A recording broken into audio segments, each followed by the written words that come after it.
This is Red Carpet Fly's News on the Fly podcast, bringing you unique and interesting entertainment, celebrity, and luxury news.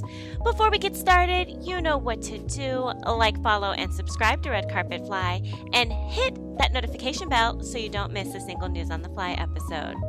First of all, I want to send my condolences and prayers to the people who died and were injured in the Lunar New Year mass shooting. Here in Los Angeles, inside a Monterey Park dance studio, 72-year-old Hucan Tran shot and killed 10 people and injured 10 others. Tran later died of a self-inflicted gunshot wound in a strip mall parking lot near Sepulveda and Hawthorne Boulevards in Torrance, law enforcement sources said. The motive is still unknown, but my heart goes out to the victims and the injured. Just another senseless act of violence due to a gun during a time that is meant to be a celebration. I also want to send my prayers and condolences to the victims in the Half Moon Bay shooting that happened today in Northern California. We really need better gun control laws in this country. When is enough enough? How many people have to die or get hurt before we do something about guns? Anyway, that's for another topic. Please, guys, if you're out there, especially if you're participating in a huge holiday festival or participating in activities that draw large crowds, be careful and always stay alert. Have your head on a swivel because people out here are crazy and these crazy people can get guns. So be careful.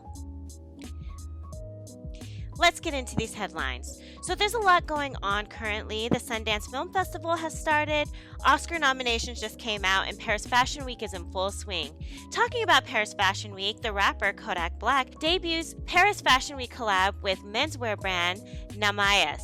He debuted his first ever fashion collection as a part of Paris Fashion Week collaboration with menswear designer Donny Namayas, reports Rolling Stone. Black unveiled a 10-piece capsule inspired by nostalgic outfits, music, and his deeply personal lyrics. Just how personal was the collection? The rapper performed his song Super Gremlin on the runway while rocking a purple faux fur coat hand-painted with his lyrics from his composition notebooks. Channeling freedom and movement, Black also showcased a purple suit with a rhinestone heart sewn into the lapel and the words love and war knit into the sleeves. Purple, by the way, is Kodak Black's favorite color. The rapper helped co-create each of the 10 looks in the capsule, working closely with Namayas on the runway presentation as well. I feel like if you're in the creative arts, whether it be music, acting, painting, etc., your creative talents tend to bleed into other creative fields. So I'm glad to hear that Kodak Black is using some of his creative energy in other ways. Moving on, the campaign for hashtag No Love Valentine's Day continues. Well, that's what I'm calling it. Taylor Swift has hopped on the No Love bandwagon with her Bad Blood-inspired pop-up bar for the heartbroken ahead of Valentine's Day. According to Rolling Stone, next Friday, a Chicago restaurant and bar will transform into Bad Blood, a pop-up bar for those going through breakups and inspired by Taylor Swift herself. What she sings about in the heartbreak in her music pairs very well with what we're looking for in wanting to get away from the typical Cupid and romance pop-ups. Alex Vasquez, executive chef and general manager of Bad Blood, told Variety. Everyone has gone through breakups, so she has become relatable to everyone, added Electric Gardener co-owner Chris Johnston. She's someone who inspires a lot of people, so why wouldn't we want to be a part of that as well? Brunch served will include sausage, biscuits, and gravy, along with Fruity Pebble French toast, since she's a lover of cereals. The pop-up bar will also feature life-size cutouts of Swift, posters of her albums, and tarot card reader to talk about love lives. Guests will also be able to join a karaoke party featuring Swift's music. Fans can purchase tickets for $22. It sounds fun, but I gotta ask, where is the love this Valentine's Day? Okay, last story, and it's kind of a funny story. So I told you that Sundance has started. Well, Steph Curry has debuted his new documentary, Stephen Curry, Underrated, and in it retells the story of how Kevin Durant thought he was white. Stephen Curry, Underrated is an ESPN-style sports documentary chronicling his journey from college to the NBA, with some Warriors footage thrown in and a few behind-the-scenes moments of the NBA player, reports Rolling Stone. One of these moments was at a party in New York City before Curry broke the NBA's three-point record at Madison Square Garden. Curry appears to be a bit tipsy and balancing a glass in one hand as he exchanged pleasantries with McKillop, or Silver Fox as Curry calls him, and a host of others. It's at this party when Kevin Durant approaches and the two embrace before Curry says, "Remember that time you thought I was a little white kid?" causing Durant to throw his head back with laughter. "I think about that ish all the time, dude." Once his laughter dies down, Durant points at him and says, "Now you that guy, embrace that ish." Durant shared the same story once before in 2014 on an NBA 2K Uncensored event.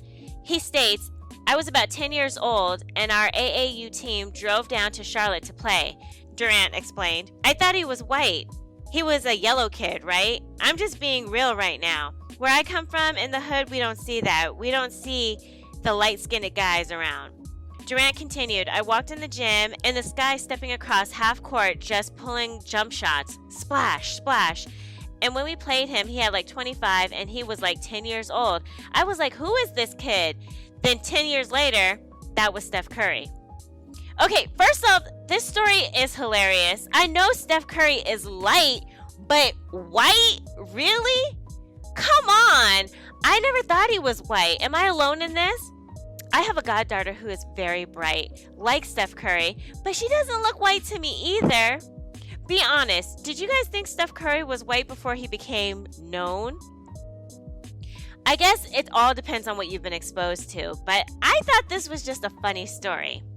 Anyway, that's it for today, guys. If you'd like to receive text notifications of when I post News on the Fly episodes or my celebrity red carpet interviews, please send a text to 917-502-4379 and say, "I want to get fly text." Once subscribed, you will start receiving text messages regarding News on the Fly episodes or a celebrity interview.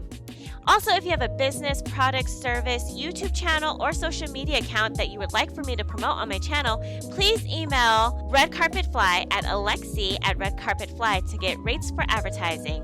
We're growing, guys. You can also find this podcast on Spreaker, Spotify, and iHeart Radio podcast platforms. Just search for Red Carpet Fly, News on the Fly podcast. Lastly, please like, follow, subscribe, and share our YouTube channel, Red Carpet Fly, and also follow us on Instagram and Twitter at Red Carpet Fly. And until tomorrow, always stay fly.